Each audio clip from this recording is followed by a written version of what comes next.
창세기 구약성경 13면에 있습니다. 11장 1절로 5절의 말씀 함께 합독합니다. 시작. 온 땅의 언어가 하나요 말이 하나였더라.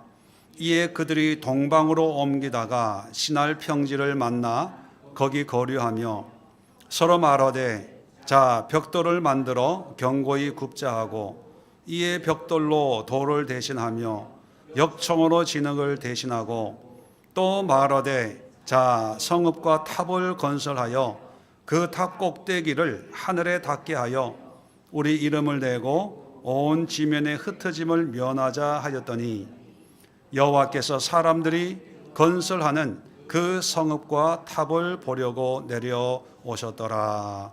아멘. 자, 오늘 이 말씀을 가지고 올해의 마지막 금요 기도의 제목 세상이 말하지 못하는 것. 지금까지 계시록 말씀을 통해서 교회가 말하지 못하는 것, 목회자들이 말하지 못하는 것, 성도들이 말하지 못하는 것, 이 마지막 시간으로 이 세상이 누구나 다 알고 있는 건데 또 그걸 추구하고 있는데 솔직하게 말하지 못하면서 뒤에서 은근히 이 목표를 향해서 가고 있는 것이 있습니다. 그걸 함께 생각해 보고 오늘 이 세상을 살아가고 있는 우리 한 분 한 분 또 하나님의 백성들이 갖춰야 될 영적인 무기가 무엇이고 또 기도의 제목과 응답이 무엇인가를 함께 생각해 보는 시간을 가지려고 합니다.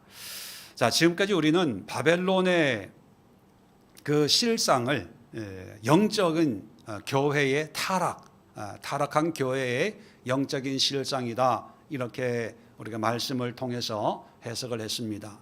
자, 그렇다면 요한계시록에 있는 장차 멸망받을 바벨론이 있다면 창세기에는 이와 비슷한 같은 맥락을 가지고 있다가 결국은 하나님의 심판을 받은 또 하나의 비슷한 게 있죠. 우리가 잘 알고 있는 바벨탑입니다. 바벨탑. 사실 오늘 성경에 나오는 11장에 나오는 이 바벨 11장 9절에 보면 그러므로 그 이름을 바벨이라 하니, 바벨이라고 우리가 번역을 하고 있는데 히브리 성경에는 바벨이라고 번역을 하고 있습니다. 그런데 이 히브리 성경을 헬라어 성경으로 헬라어로 번역한 70인역이라는 그 성경이 있지요. 우리가 성경 공부했을 때 70인역 헬라어 본에는 이 바벨을 뭐로 번역을 했냐면 바벨론으로 번역을 했습니다. 바벨론. 왜냐하면 그 시대는 바벨론이라는 어떤 국가를 경험했잖아요. 경험해보고 그래서 이 바벨을 바벨론이라고 번역을 했습니다. 근데 사실 바벨과 바벨론이 같은 거냐 다른 의미냐, 여기에 많은 이론들이 있습니다. 그런데 창세기는 바벨론이, 국가적인 바벨론이 세워지기 전에 이제 기록이 됐고 또 그 전에 하나님이 구전으로 이 창세기의 말씀이 이제 전해져 내려오고 있기 때문에 국가적인 바벨론이라기보다는 이 창세기 11장의 이 시대의 어떤 한 사건을 의미하고 있다.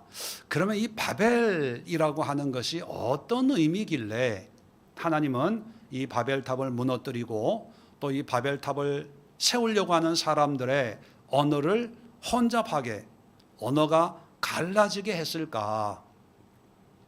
그 의미를 한번 되새겨 보면서 이 바벨탑을 쌓으려고 하는 그 사람들의 어떤 심리를 한번 추적해 보려고 합니다.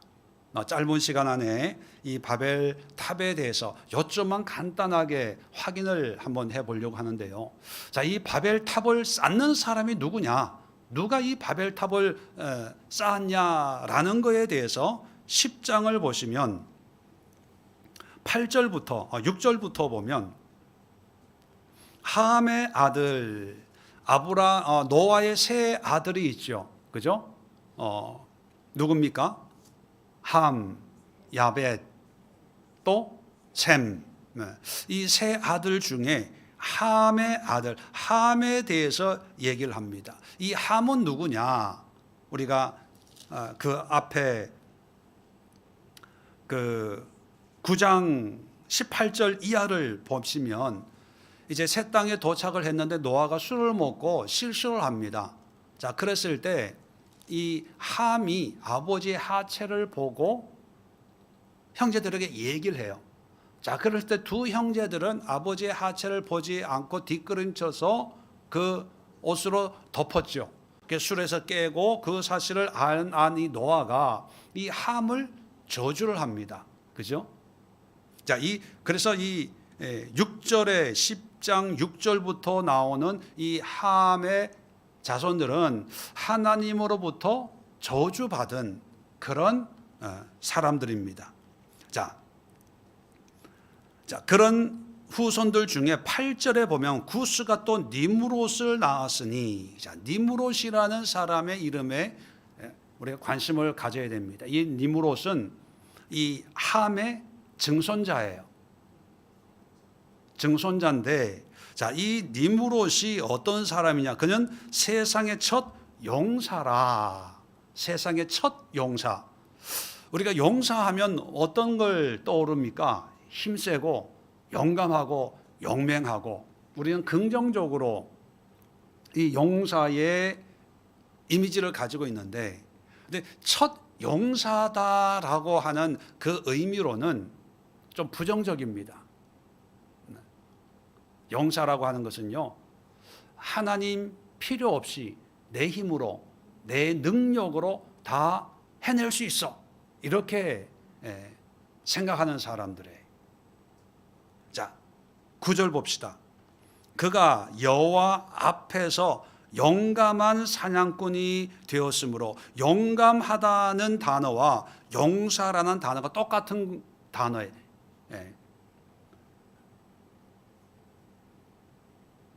기보르라는 단어인데, 이 기보르라는 단어는 용감하다, 힘세다, 사납다, 무섭다, 뭐 이런 의미를 가지고 있어요. 자, 첫 용사인데 용감한데, 그런데 9절에 보면 여호와 앞에서 용감한 사냥꾼이 되었으므로, 속담에 이르기를 아무는 여호와 앞에 니므롯 같이 용감한 사냥꾼이로다 하더라. 속담이 만들어지게 될 정도였어요. 자, 그런데 우리 번역에는 분명하게 번역이 안 됐는데, 여호와 앞에서라는 이 단어가 우리가 생각하는 것처럼 하나님 앞에서 용감하다, 긍정의 의미가 아니라, 하나님 앞에라는 말은요, 하나님을 대적해서, 하나님을 반해서, 그런 뜻입니다. 그래서 속담에 누가 용감하잖아요. 자기가 뭐 큰 소리 치고 뭐 기고만장할 때, 그때 속담이 뭐냐 하면 하나님을 뭐 대적하는, 뭐 하나님을 반대하는 그런 니므롯같이 용감한 사냥꾼이구나, 이렇게 속담이 생길 정도였다는 거예요. 그러니까 이 니므롯은요, 정말 힘과 용기와 용맹이 있는데, 근데 믿음이 없는 거예요. 이게 사냥꾼이라고 하는 그 의미가 내 힘으로, 내 능력으로 짐승을 잡아서 이제 먹는 거죠. 그렇게 보면 이 사냥꾼의 이미지와 반대되는 게 농사꾼의 이미지예요. 성경을 보면. 근데 이 농사 짓는다는 것은 어떤 의미입니까? 비가 와야 되고 햇볕이 나야 되고, 그러니까 전적으로 인간이 할 수 있는 그런 일은 뭘 하지만 결국은 누가 다 해줘야 되는 거예요. 하나님이 하셔야 되니까, 어떤 믿음의, 어떤 헌신의 어떤 그런 모습과 연결이 돼서, 뭐 씨 뿌린 자의 비유나 곡식 거두는 어떤 타작 마당의 어떤 그런 비유, 이런 것들이 성경에 많이 나오거든요. 근데 의외로 사냥꾼, 특히 에서같이, 그죠? 사냥에 능숙한 사람들은 하나님의 어떤 그런 믿음과 연결되지 않고 항상 뭐와 연결되냐 하면 자기 자신, 자기의 능력과 연결이 돼요. 자, 이 니므롯도 처음으로 노아의 홍수 이전에는 많은 사람들이 하나님 앞에 죄악을 행했지만 홍수를 통해서 하나님이 심판하셨잖아요. 그리고 그 홍수를 통해서 노아의 가족만 8명이 구원을 받았는데, 자, 후손들이 쭉 나와서 태어날 때 아마 큰 충격을 받았을 거예요. 하나님의 심판에 대해서. 온 세상이 물바다가 되고 물에 수장되는 걸 목격했으니까. 그러니까 그 노아 때는 누구나 다 하나님을 두려워하고 섬겼을 거예요. 그런데 그러다가 몇 대, 세대가 나와서 이제 4대가 되니까 슬슬 하나님을 대적하는 그런 사람이 나오기 시작하는데, 그 첫 사람이 누구다? 니므롯이라는 사람이에요. 그런 의미입니다. 니므롯은 믿음의 사람의 이미지가 아니고 불신앙의 자기 능력, 힘을 믿는 첫 번째 사람이 니므롯인데, 자, 10절 보세요. 이 니므롯이 그의 나라는, 자, 그의 나라 이렇게 지칭하는 걸 보면 긍정의 의미일까요? 부정의 의미일까요? 왜 부정적인 의미죠? 나라는 누구만이 진정한 왕입니까? 하나님만이 왕이에요. 하나님의 나라예요. 하나님이 직접 다스리고 통치하시고 심판하시고 축복하시고, 그게 하나님의 나라의 원리인데, 이제 좀 힘이 있다고 뭔가 이렇게 안다고 떵떵거리면서, 그러면 점점 자기 나라라고 하는 것은 자기가 왕이고 자기가 지배하고 자기가 통치하는, 자기가 모든 걸 결정하는 그런 나라가 이제 등장을 하게 되는 거예요. 자, 그러면서 신할 땅에, 10절에 보면 신할 땅의 바벨. 자, 신할 땅의 바벨과 아렉과 아깝과 갈레에서 시작이 되었으며, 자, 그러면 이 신할이라는 동네를 기억하십시오. 이 신할이 바로 바벨탑이 세워지는 그 장소예요. 그러면 이 신할 땅의 주인은 누구예요? 니므롯이에요. 그러면 신할에 바벨탑을 쌓은 사람이 누굽니까? 니므롯이에요. 자, 어떻게 쌓았냐? 자, 12절까지 보시면 끝만 봅시다. 이는 큰 성읍이라. 큰 성읍이라고 하는 얘기는 뭡니까? 사람들이 많이 모여 있는 큰 도시가 됐다는 거예요. 그러면 이 니므롯이 세운 성읍이 큰 도시가 됐다는 것은 사람들에게 인기가 있다는 거예요, 없다는 거예요? 인기가 있다는 거예요. 사람들이 원하는 그런 필요를 공급해 줄 수 있는 그런 동네가 되었다는 거예요. 그 얘기는 바꿔 얘기하면 하나님의 통치를 받기보다는 니므롯의 통치를 받는 사람들이 점점 늘어나기를 시작했다는 거예요. 우리가 생각할 때는 홍수 1년 동안 비가 오고 그 비참한 현장을 목격을 했잖아요. 그러면 정신 차려서 하나님을 잘 섬기고 믿음으로 살만한데, 근데 인간이 그렇지를 못한 거죠. 화장실 갔다 나오니까 이제 마음이 바뀌어서 이제 내 능력으로, 힘으로 사냥을 해서 먹을 걸 주는 사람, 우리의 필요를 공급해주는 그런 니므롯 같은 그런 영웅들을 숭배하기 위해서 또 전 세계에서 사람들이 하나하나 모여서 큰 성읍이 된 거예요.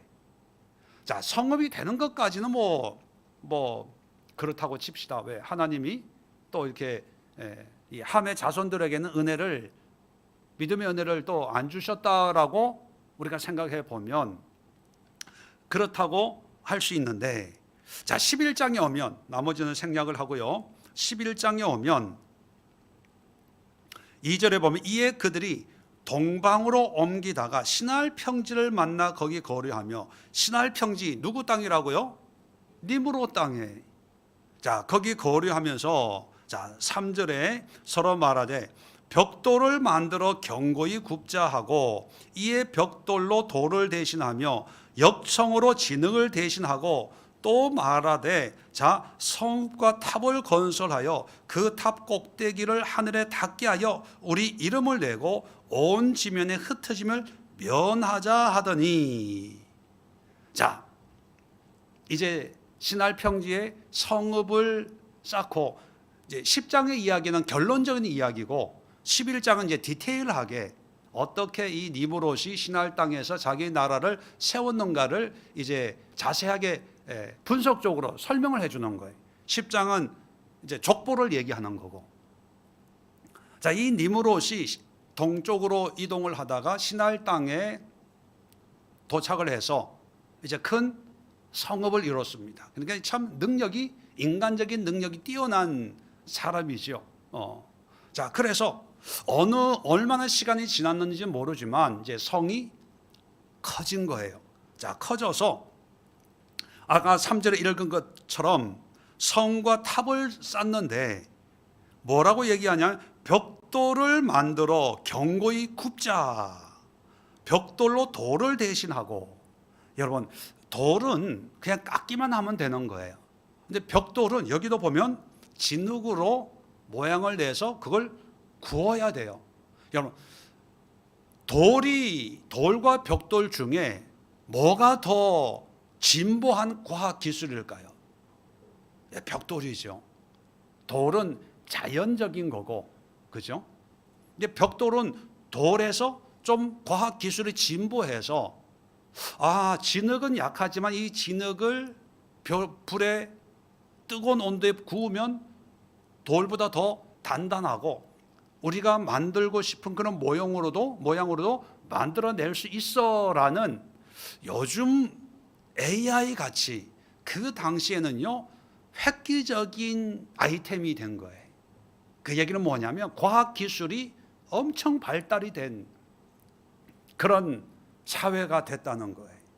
번성한 어떤 문화를 이루고 학문과 과학이 뛰어난 그런 사회를 이 니므롯이 만들었다는 거죠. 자, 그리고 나서 역청으로 진흙을 대신, 역청이라고 하는 것은 아스팔트예요. 진흙은 자연 그대로죠. 여러분, 진흙이 더 진보된 기술입니까? 역청이 더 진보된 기술입니까? 역청이에요.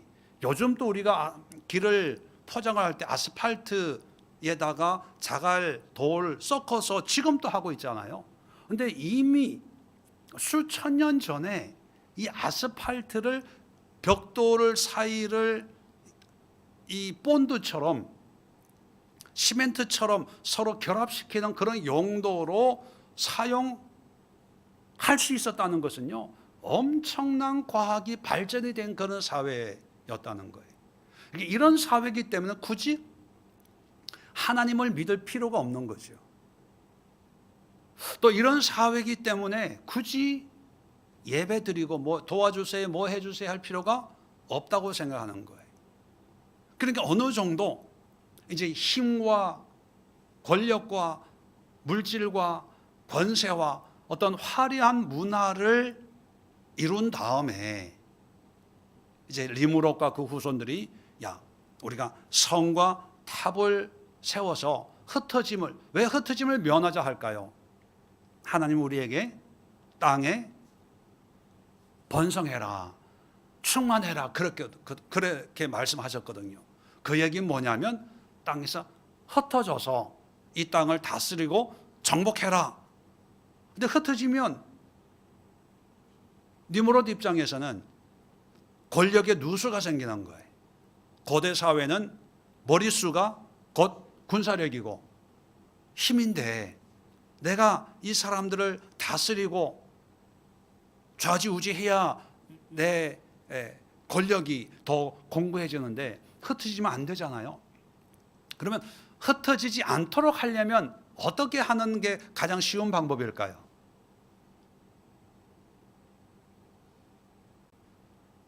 흩어지지 못하게 하기 위해서는 어떻게 하냐? 간단해요. 모이게 하면 돼요. 그 어떻게 모이게 하냐? 사람들이 좋아하는 거를 주면 되는 거예요. 고대 사회 가장 기본적인 의식주 아닙니까? 의식주. 자, 옷은 뭐 얘기가 안 나오지만 니무롯은 사냥꾼이에요. 사냥꾼이라고 하는 무기를 다스리거든요. 무기를 쓰거든요. 무기를 쓴다는 것은 전쟁에 아주 영맹한, 남의 짐승만 잡는 것이 아니라 짐승을 잡는 칼, 화살을 이용해서 이제 남의 것을 빼앗을 수 있고 남의 땅을 가질 수 있는 그런 능력이 됐다는 거죠. 그 다음에 집이에요. 그것만 공급해주면 사람들이 떠나기를 싫어해요. 흩어지려고 하지 않아요. 왜? 내 집이 여기 있는데. 그 집이 뭡니까? 성읍이에요. 성읍을 멋있게 세웠더니만 아까 우리 10장 12절에 이제 큰 성읍이 된 거예요. 사람들이 안 떠나죠. 더 모이죠. 자, 그 다음에 이제 성읍을 이제 세우자. 그럴 때면 5절에 여호와께서 사람들이 건설한 그 성읍과 탑을 보려고 내려오셨더라. 자, 그런데 성경을 보면 9절 보시면 그 이름을 바벨이라 하니 이는 여호와께서 거기서 온 땅의 언어를 혼잡게 하셨음이니라. 여호와께서 거기서 그들을 온 지면에 흩으셨더라. 자, 그런데 하나님이 이 모든 것을 흩어버렸어요. 심판했다는 거예요.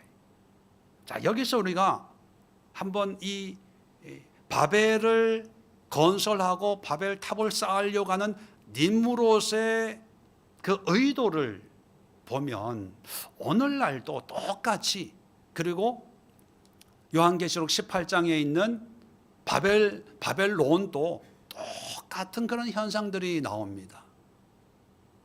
첫 번째 공통점이 뭐냐면요, 바벨탑이나 바벨론이나 오늘날의 이 세상에 어떤 숨겨진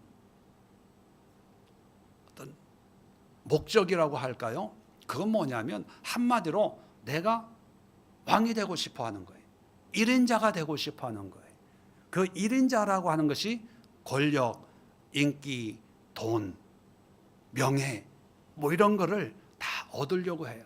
그 1인자가 되고 싶어서 이 사람들을 이용하는 거예요.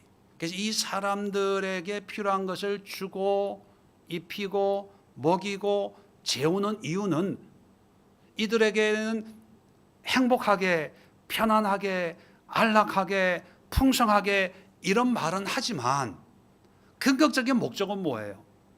니므롯에게는 자기가 왕이 되고 싶은 거예요. 자기의 나라, 하나님의 나라가 아니라 나의 나라. 그게 궁극적인 목적이에요. 근데 그런 목적을 가지고 사람들에게는요, 많이 먹어, 여기서 살아, 이것도 해, 이거는 필요하지, 공급해 주는 거예요. 근데 사람들은 먹을 게 생기고 입을 게 생기고 잘 수 있는 집이 생기니까 너무 좋은 거죠. 자기는 니므롯이 왕이 되든 뭐가 되든 별로 신경을 안 써요.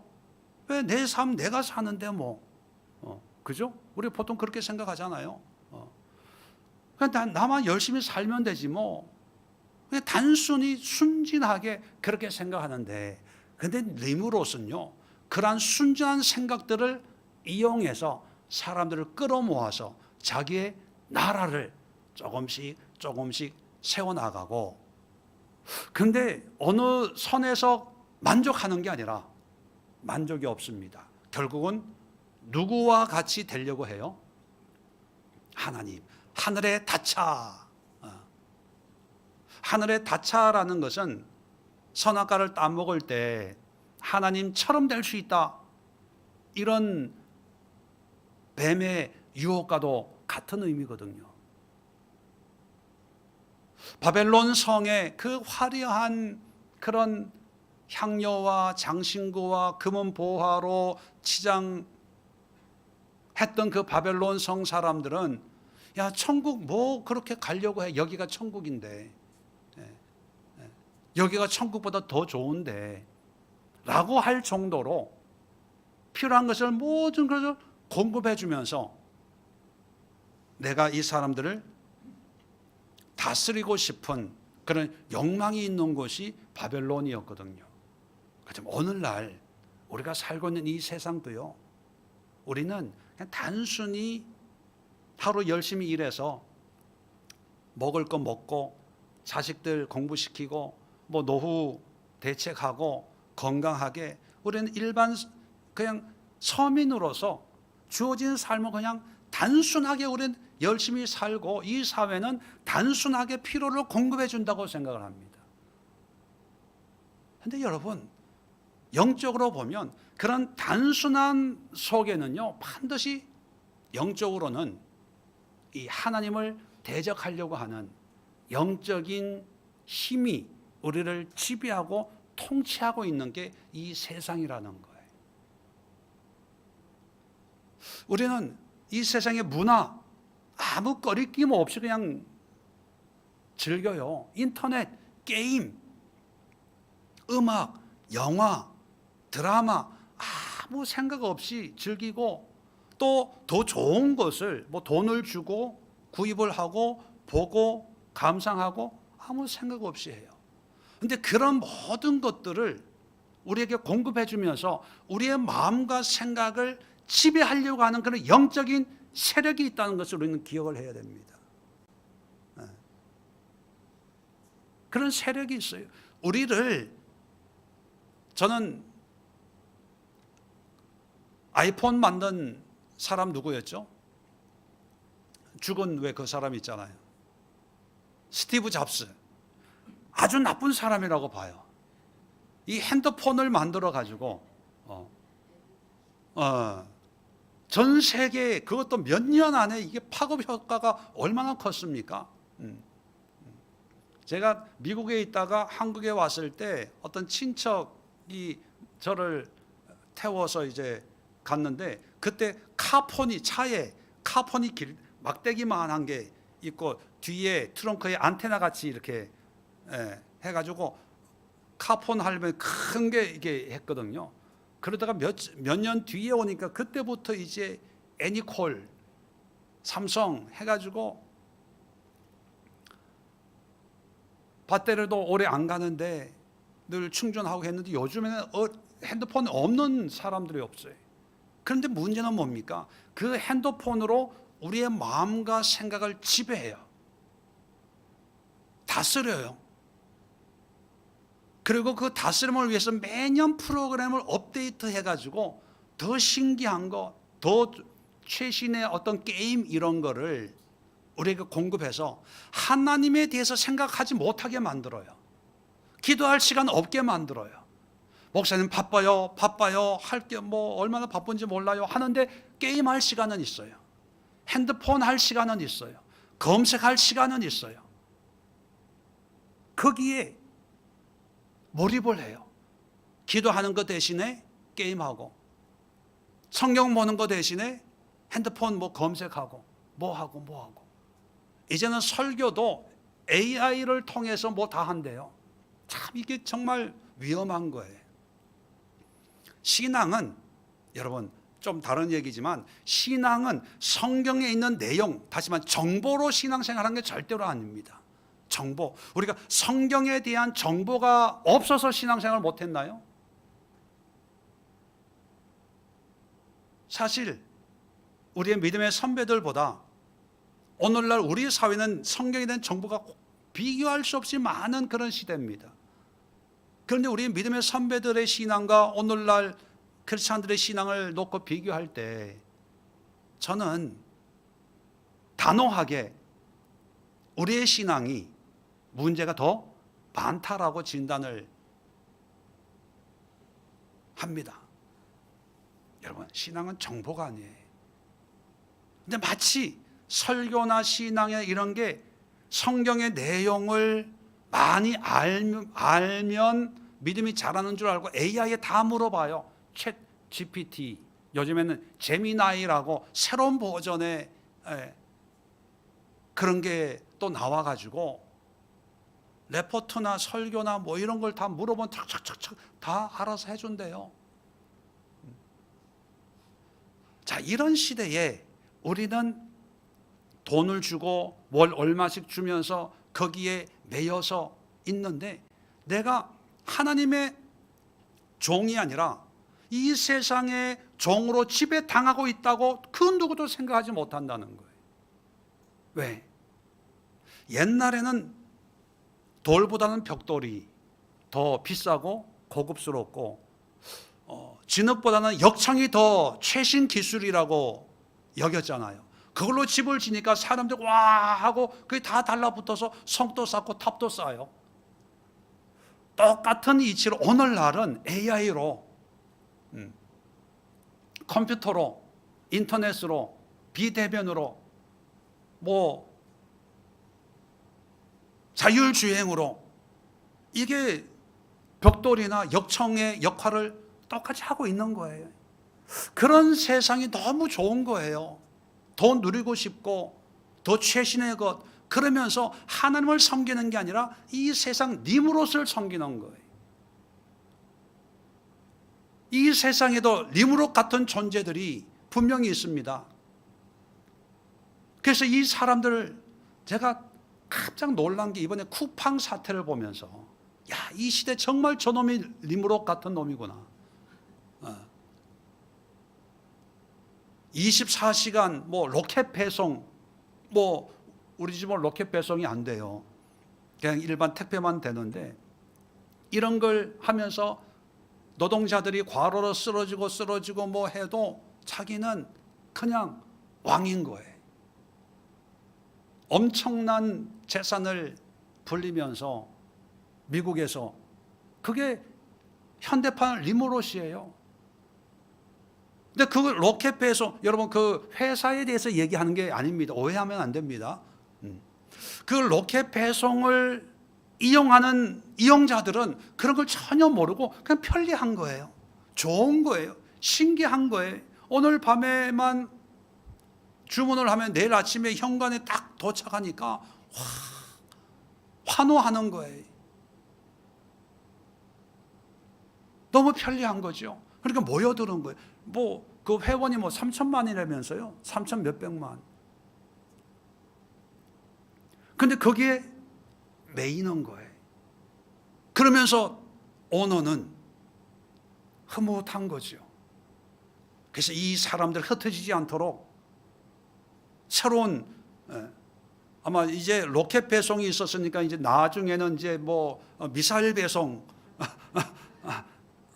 다음에는요 이제 외국까지 미국으로 보내는 ICBM 배송 뭐 이런 것도 있을 거예요.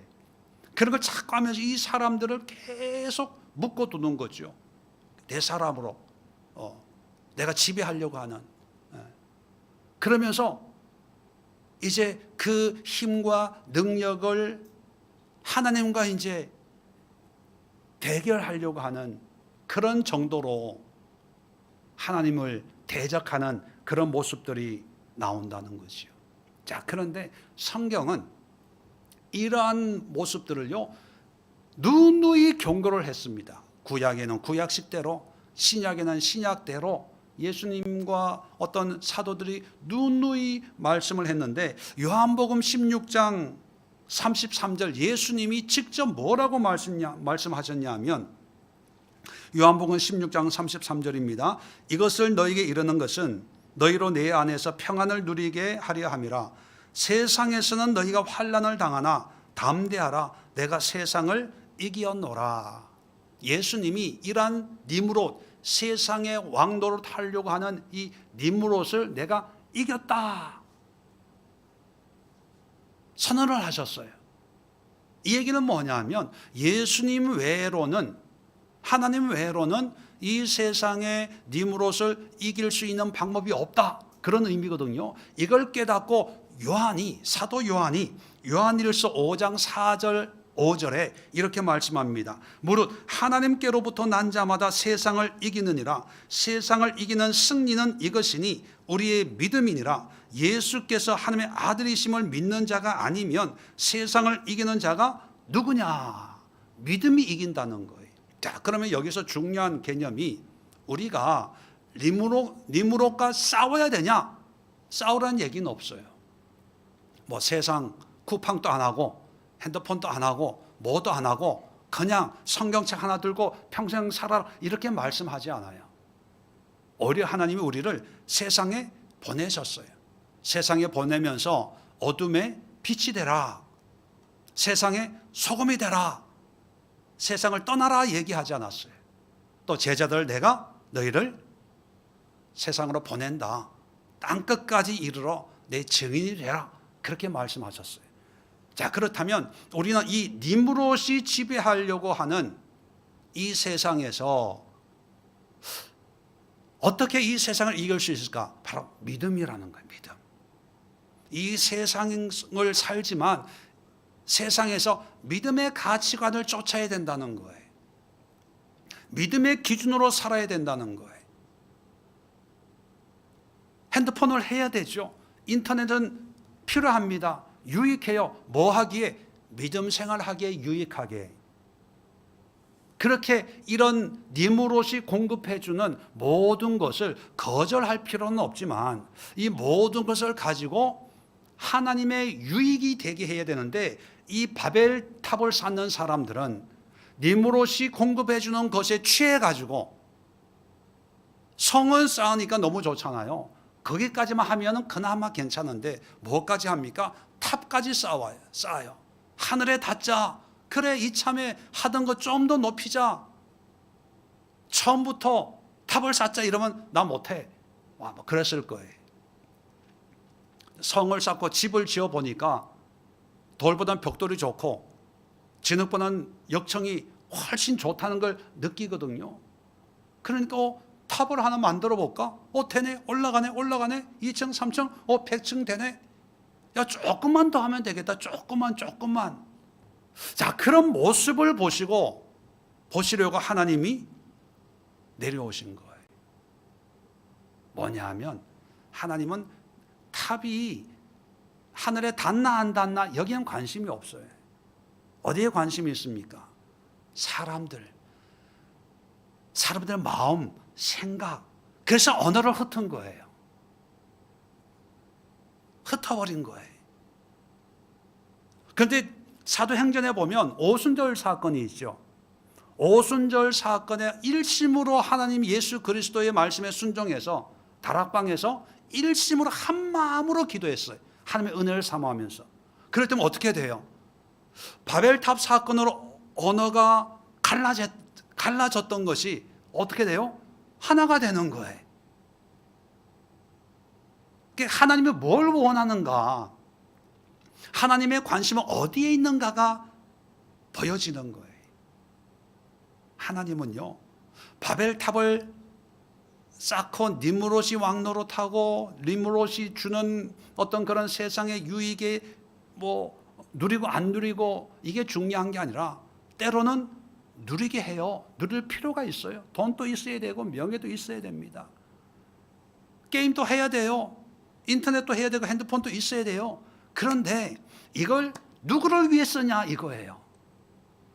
하나님을 대적하는 니무롯처럼 여호와 앞에서 큰 용사다 이렇게 살 거냐, 아니면 하나님 앞에 종으로 하나님의 백성으로 살 거냐, 그런 우리의 마음이 이 시대 그리스도인들에게 어떤 마음이냐, 그게 바로 믿음 아닙니까? 여러분, 우리가 이 시간 기도할 때 이 세상의 과학 기술 이거 나쁘다 뭐 이런 걸 이용하면 안 돼 이렇게 기도할 필요는 없습니다. 이 시대에 우리 그리스도인들이 어떤 마음으로 오직 하나님을 위해서 내 삶을 드리고 하나님께 헌신하고 순종하기 위한 어떤 그런 삶인지, 그런 사업인지, 그런 학업인지, 그런 일상인지, 아니면 또 다른 니무롯이 되기 위해서 돈 많이 벌기 위해서, 쾌락을 얻기 위해서 그냥 내 시간 마음껏 내가 하고 싶은 거 즐기고, 하나님을 위해서는 바빠, 힘들어, 다음에, 나중에. 그럴 때 하나님이 그 마음을 보시고 심판하는 게 뭡니까? 흐트러 버리는 거예요. 성경을 잘 보세요. 8절입니다. 여호와께서 거기서 그들을 온 지면에 흩으셨으므로, 흩어버렸어요. 그들이 그 도시를 건설하기를 그치니라. 자, 잘 보세요. 하나님이 바벨탑을 부셔요, 안 부셔요? 안 부셔요. 단지 뭐만 건드려요? 언어만 혼잡게 해요. 다시 말하면 하나님이 이 세상을 심판하고 부시는 게 아니라 이 세상을 살아가고 있는 사람들의 마음과 생각을 심판하는 거예요. 그러면 이걸 이해한다면 우리가 하나님 앞에 어떤 모습으로 살아야 되는가? 우리의 세상 이게 바뀌어지기를 기대하지 말고 이 세상을 하나님이 심판하기를 기도할 필요가 없고, 하나님이 누구를 심판하신다? 우리의 마음. 우리의 마음을 심판하옵소서. 깨뜨리시옵소서. 물론 심판한다는 게 뭐 지옥에 보낸다는 얘기가 아니고요. 우리의 마음과 생각이 깨어져서 하나님의 뜻을 깨닫고 회개하고 하나님께로 돌아오도록 그런 기도를 하셔야 돼요. 세상은요, 쿠팡 같은 회사들이 앞으로 더 많이 생길 거예요. 더 최고의 어떤 과학 기술이 우리 삶에 계속 공급이 될 겁니다. 이제 몇 년 안 가서 AI 자동, 여러분 나이 70에 요즘 나이 많으신 분들 급발진 사고 때문에 문제가 많잖아요. 여러분 걱정하지 마세요. 우리 때가 되면, 우리가 70, 80 되면요, 이제 자율주행, 야 어디 가자 하면은 무인으로 아마 다 갈 거예요. 그러니까 나이 들어도 운전면허증 반납할 필요 없어요. 얼마나 편리한 시기가 되는데요. 문제는 뭐냐 하면 그런 시대를 사는 우리의 마음이 하나님을 대적할 것이냐, 하나님께 무관심할 것이냐, 아니면 그런 모든 것을 하나님을 위해서 사용하고 이용하고 하나님을 예배하고 복음을 전하고 기도하고 헌신하고 주님을 찬양하는 그런 도구로 사용할 거냐. 문제는 바벨탑이 아니라 바벨탑을 쌓는 사람들이라는 거예요. 이제 이 세상은요, 사람에게는 관심이 없어요. 사람은 죽든 말든 망하든 부도나든 탑만 올라가면 돼. 탑이 무너지는 것을 못 견뎌해요. 그걸 탑이 무너지는 순간 망했다고 얘기하죠. 그런데 하나님은요, 탑에는 관심이 없어요. 어디에 관심이 있냐? 우리 마음. 세상은 자꾸 우리에게 탑, 왜 보여지니까 한층 한층 올라가거든요. 눈에 보이거든요. 조금만 더 하면 또 탑을 비교해요. 이 사람은 이렇게 쌓아가는데 난 이거밖에 안 돼. 때로는 우리가 할 때 또 탑이 무너질 때도 있거든요. 어떻게 큰일 났네, 망했네. 이게 세상이 우리를 지배하는 방법입니다. 너 내 말 안 들으면 이렇게 무너지는 거야. 내 말대로 하면 탑이 올라갈 수 있는데 내 말대로 안 해서 네가 무너진 거야. 이렇게 자꾸 속여요. 왜요? 세상에 복종하기 위해서. 림롯이 왕이라는 걸 자꾸 주입시키기 위해서. 이제 성경은 탑이 아니야 이 바보야. 탑은 무너지든 올라가든 그건 아무리 사람이 쌓은 탑을 높이 쌓는다고 하늘에 닿겠냐 바보야. 아니야, 네 마음이야, 생각이야.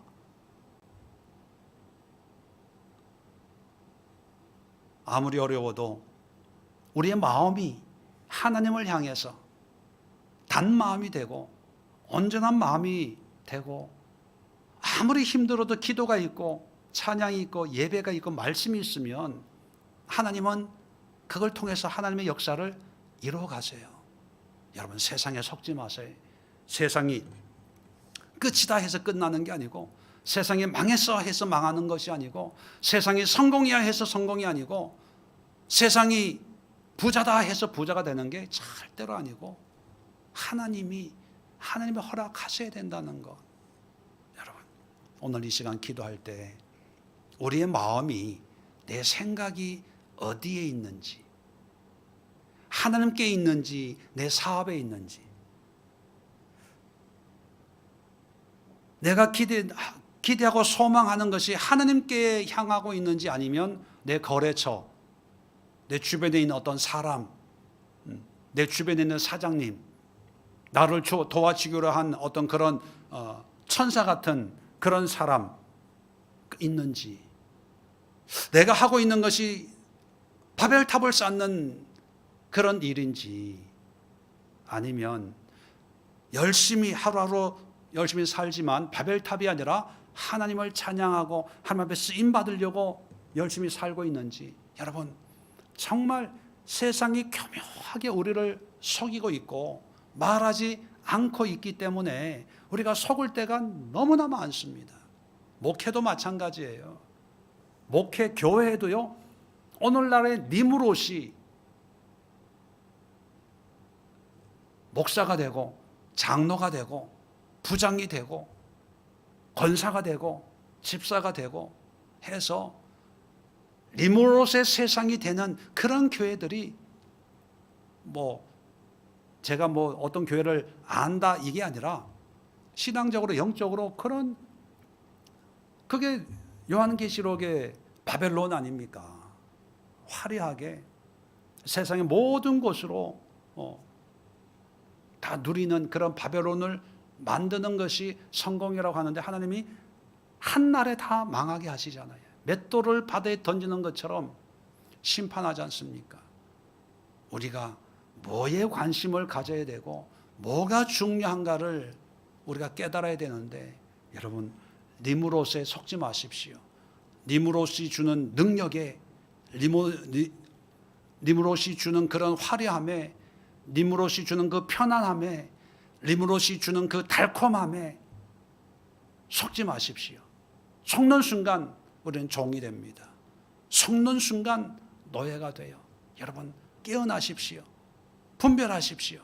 우리 모두가 이런 분별을 통해서 하나님의 나라를 세우고 하나님의 영광을 위해서 하루하루를 살아갈 수 있도록 우리 자신들을 위해서 기도하고, 우리 교인들을 위해서 기도하고, 우리 자녀들을 위해서 기도하고, 이 땅의 그리스도인들을 위해서 기도하고, 이 땅에 니무롯의 지배당하고 있는, 니무롯의 그 화려한 성을 쌓고, 니무롯의 그 높은 탑을 쌓고 지금도 열심히 죽어라 쌓고 있는 수많은 그런 영혼들에게 하나님 깨닫게 하옵소서, 분별하게 하옵소서. 우리 간절한 마음으로 함께 기도하시고, 우리 홍순현 집사님 또 수술 잘 마쳤는데 잘 회복할 수 있도록 위해서